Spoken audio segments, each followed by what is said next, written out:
Welcome back to Parks and Relaxation. Day 8 of our RV cross-country road trip. Today we take you about 500 miles and 9 hours of driving through Granite and Sumter, Oregon, which are both abandoned ghost towns. Our first stop, Granite, is about 4 hours from Whitebird, Idaho, where we spent the night before on a beach. If you want to check out our previous video, see how to do that for free.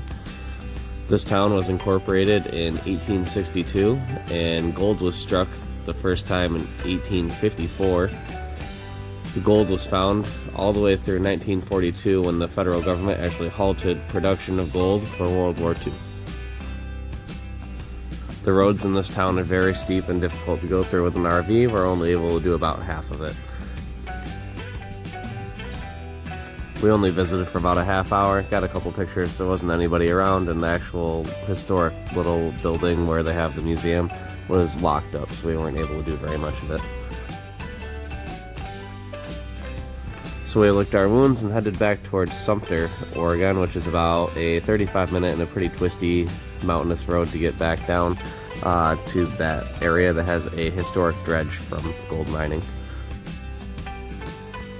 The town of Sumter, Oregon is a lot easier to get through with the RV. It's more flat, even though it is on the side of a mountain. And it's actually right outside the Wallowa-Whitman National Forest. Sorry if I said that wrong. Sumter has a population of 204 people still to this day. It was founded in 1889. Most of the town was destroyed by fire in 1987, which has a cool history. If you look it up, they actually stopped the fire with dynamite. They blew rocks into the way of the fire to keep it from spreading. The town has been the backdrop to many movies, including a thriller called Ghost Mine. There's ghost stories of both this dredge that we're showing you pictures of and the town.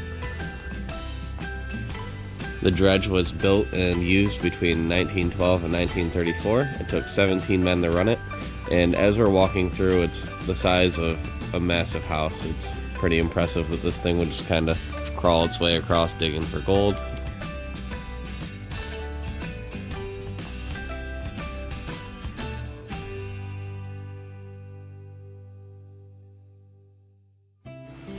The dredge itself is listed as a National Haunted Landmark, as the ghost of Joe Bush is said to have been seen here.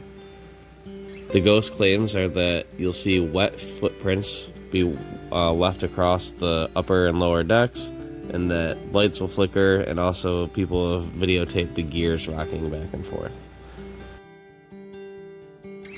We walked around the trails around the dredge and inside it for about an hour, and then decided it's definitely time to get some dinner because it was getting late. It was already about 5-6 o'clock at this point.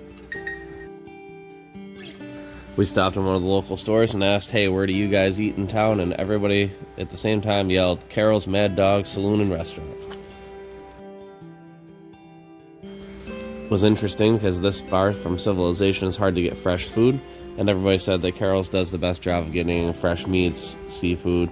I actually thought it was kind of like a thrift store or something when we first walked in, because all the tables are just like kitchen tables out of houses with random chairs, knickknacks everywhere, but the people are super nice and the food was great. It's one of the best steaks we had on the whole trip. And they also had a bunch of pictures that are original from when the town was booming. After a nice, basically hand-cooked meal, we got back in the RV and headed towards our next destination, which was Bedford, Oregon. Another 4-hour drive. We got in pretty late this night.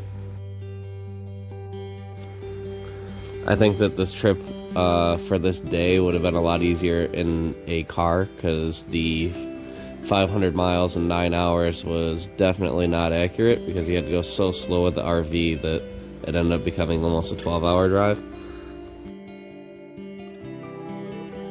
So if you decide to follow this exact path that we're doing, I would definitely break this into a 2-day section if you want to be able to enjoy all the ghost towns along the way.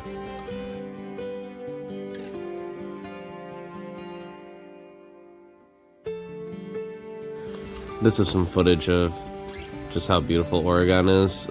Before you get to the coast, it's just rolling hills and following bodies of water. It's great.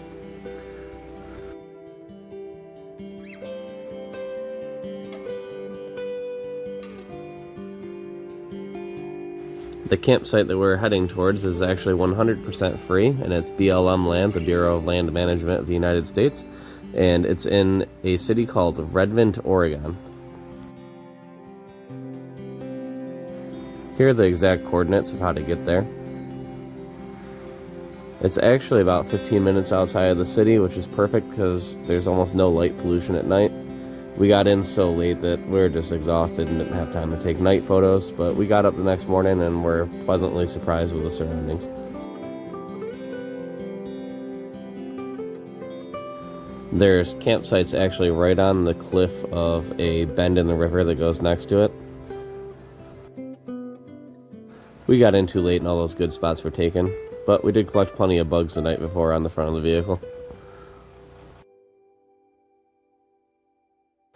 This drone footage kind of gives you a better idea of the layout of the campground. To the right of the screen you can see where there's a clearing and trees. There's a path that goes all the way through that, and you can camp right along the edge of that bank. That's the road.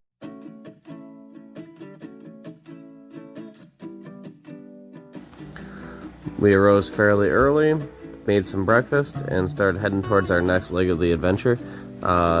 This day was not the most exciting. I mean, there were some cool ghost towns, but no real big adventures. The next day we're heading towards Crater Lake, which was absolutely amazing. If you enjoy this series, please think about liking and subscribing to us. And remember, don't wait, adventure today.